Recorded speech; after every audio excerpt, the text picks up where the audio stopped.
Our guest is Mr. Gbenga Olawepo, Hashim.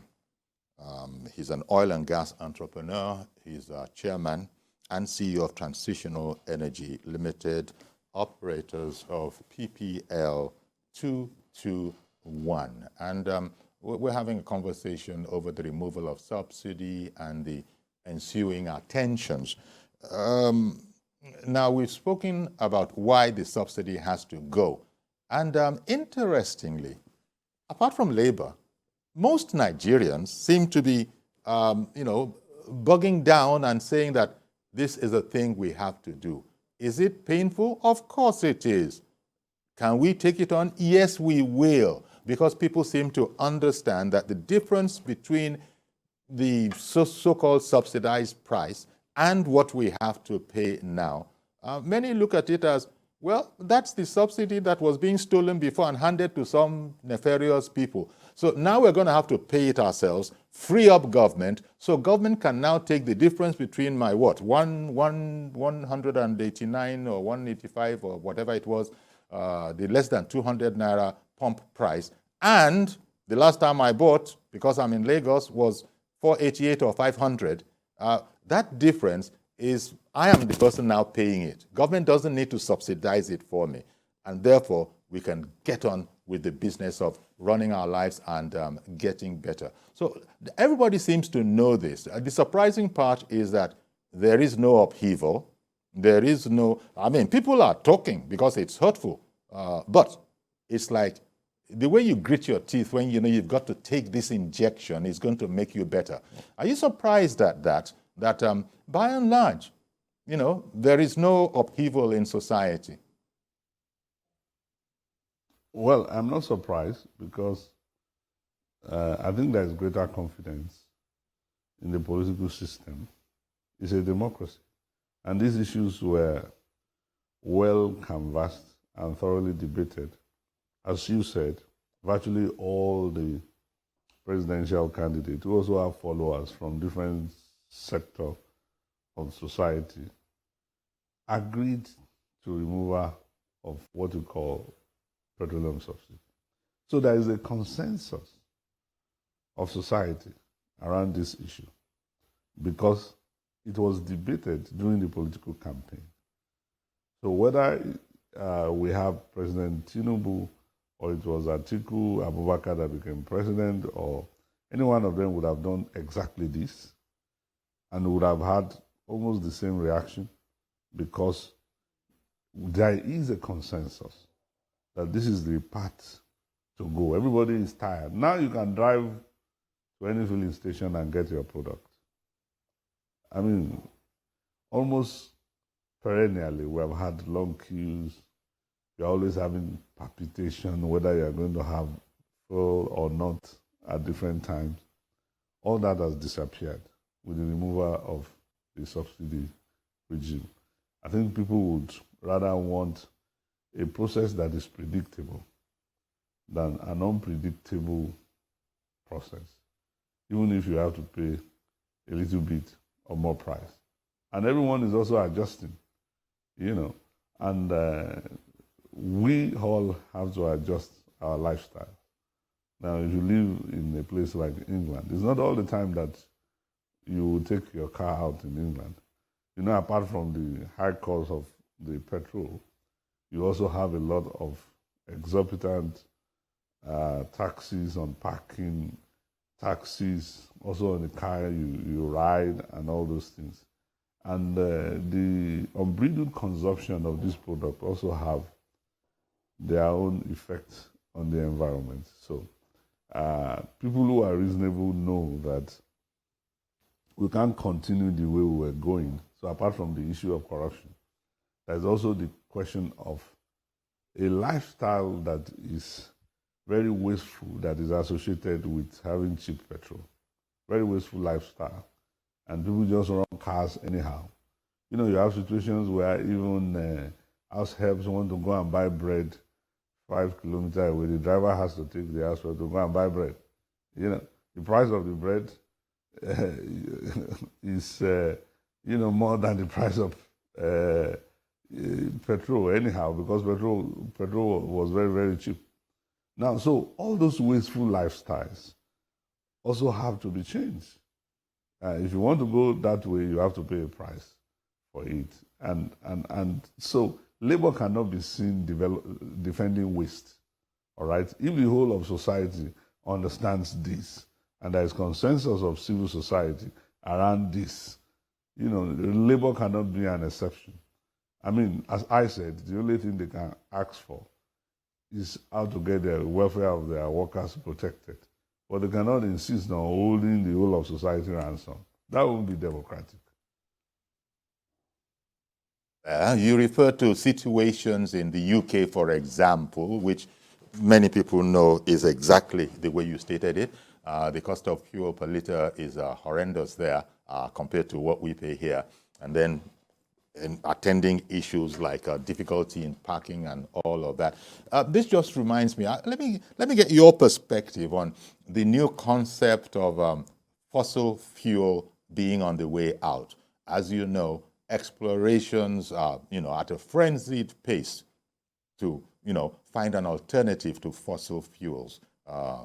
Now suddenly there are things called solar generators. The prices are coming down. The idea is that this, if it is taken on, will really, it really will mess with the way we look at fossil fuel for now.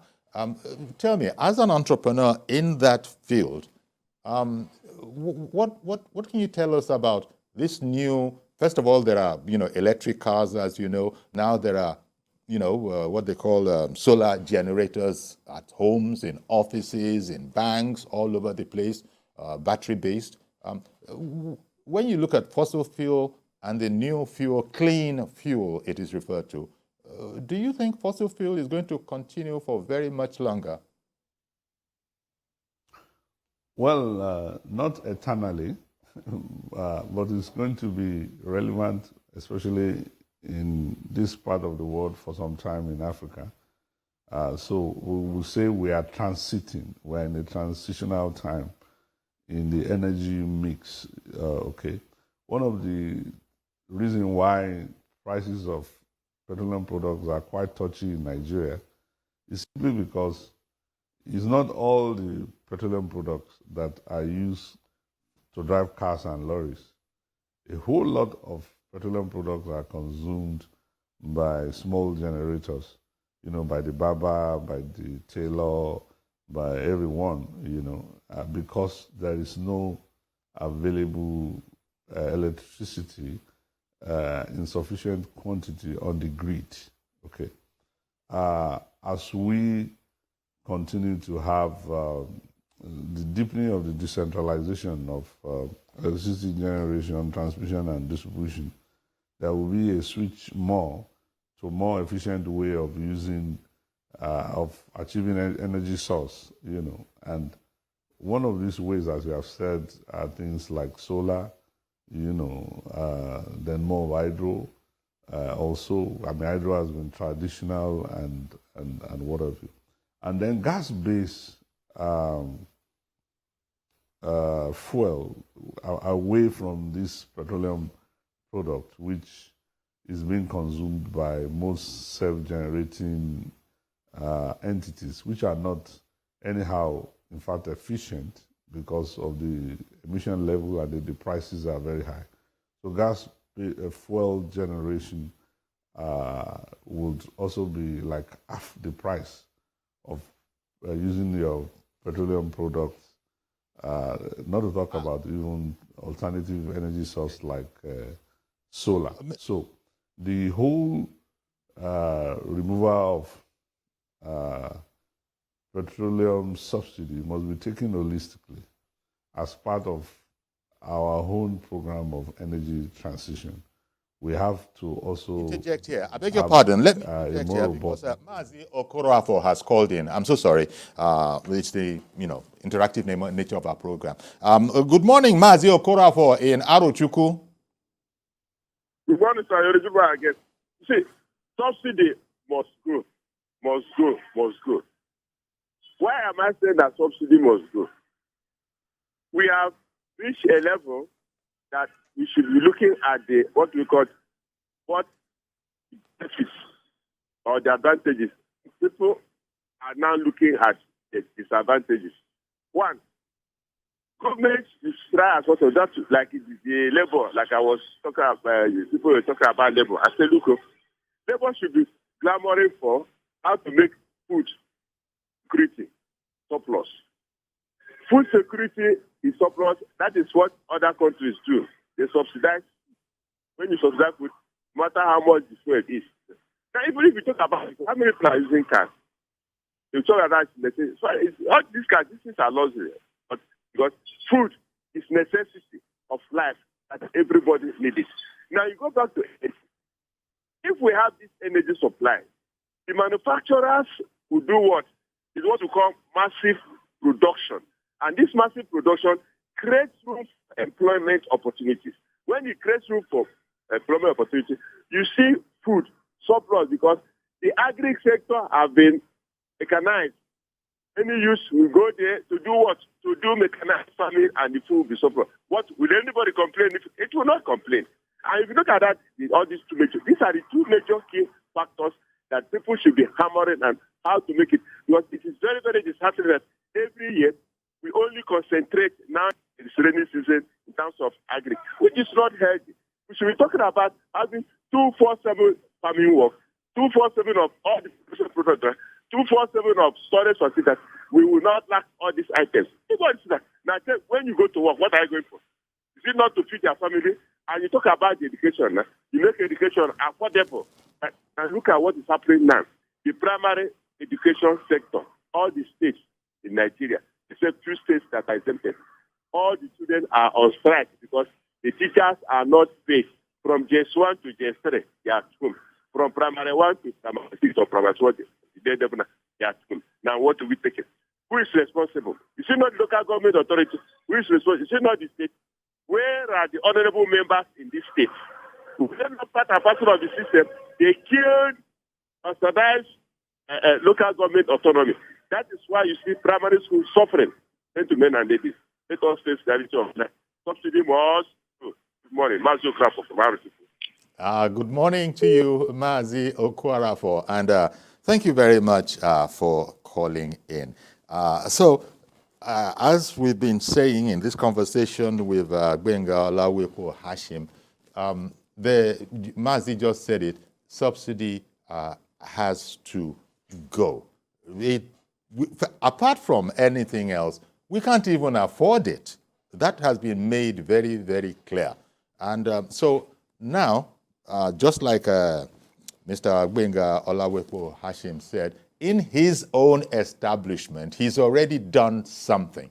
He's immediately paid out, irrespective of the rank of the worker, something he calls a transportation subsidy. That's one idea from a private company.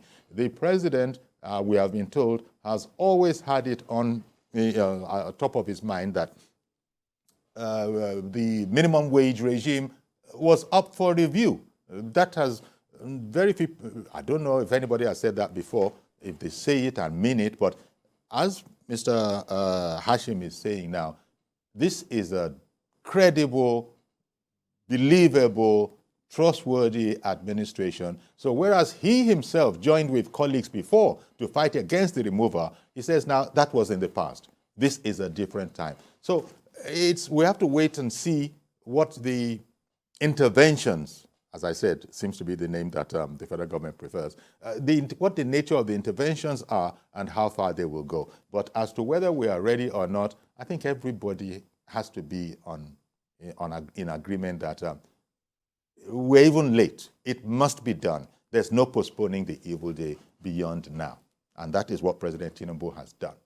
Would that be a fair summation, Mr. Olawepo Hashim? Talking about how to manage the pains. Is that your question? Yeah, is it a fair assessment of the fact that we're past those days of subsidy? It's now to look at what is the nature of the interventions that you... The subsidy has been removed right from when the budget was presented for 2023. And there is a political consensus and social consensus that subsidies should go. I mean, there's no question about that. You have also measured the reaction. I want to know about. People are okay with it, although they know that it's tough. Now, how to manage the effect on the welfare of the workers? Like I said, I didn't have to wait for government to talk about minimum wage and all that. Most of my workers get above minimum wage anyhow. The question is, we did some reaction, which was we introduced a transport subsidy.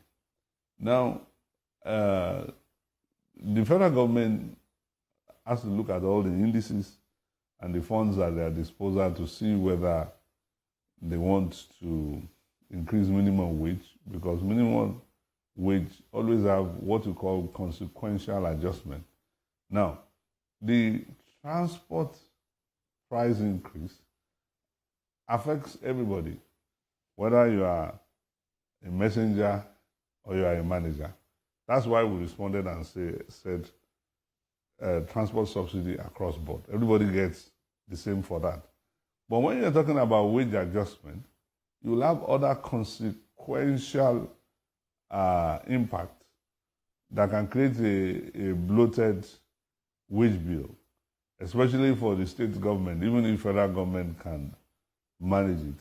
And then you keep going for the next couple of months on some kind of crisis at various states. There will be states that are too weak that will not be able to. So government will have to look at their ability to do that. But if you talk about something that is uniform, that impacts on everyone, because whether you are a messenger or you are the MD, you are going to buy petrol at the same price. So I would rather look at things that addresses such things that have general impact, like transport subsidy and investment on the public transportation system, mass transit, etc.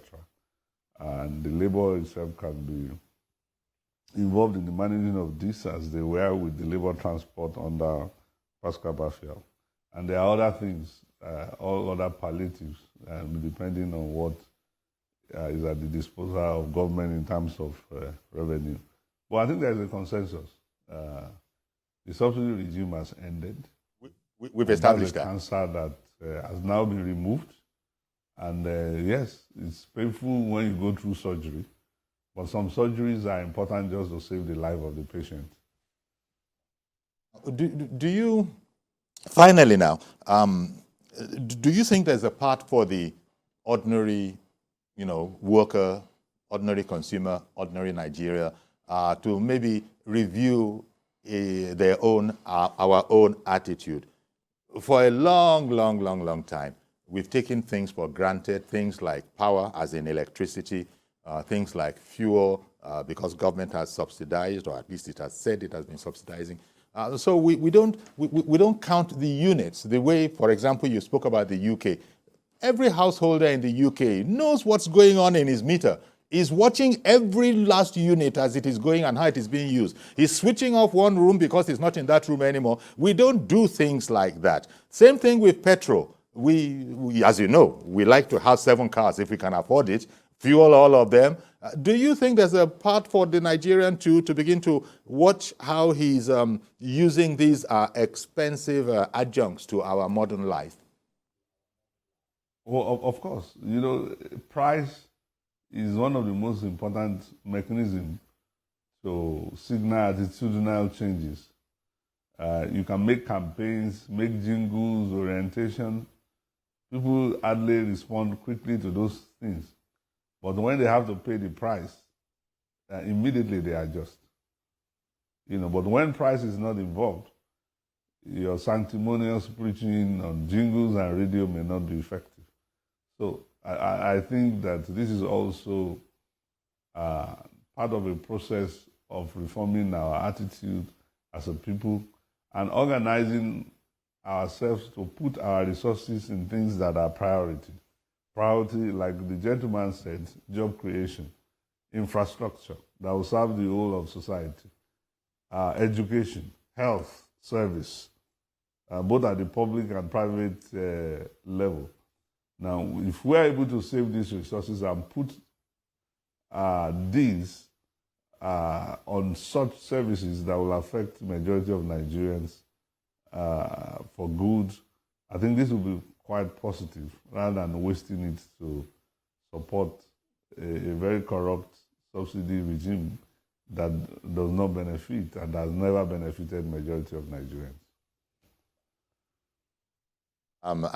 As you seem to indicate, whereas public transportation is a separate kettle of fish, that will be addressed. Even domestic consumption of fuel, people are just going to have to adjust.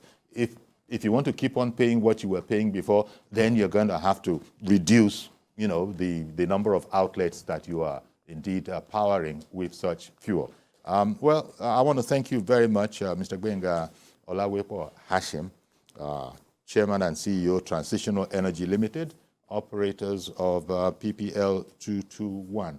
Thank you very much for your time this morning. Really appreciate your making it for us. It's been a wonderful time being with you. I'm most grateful. Thank you very much.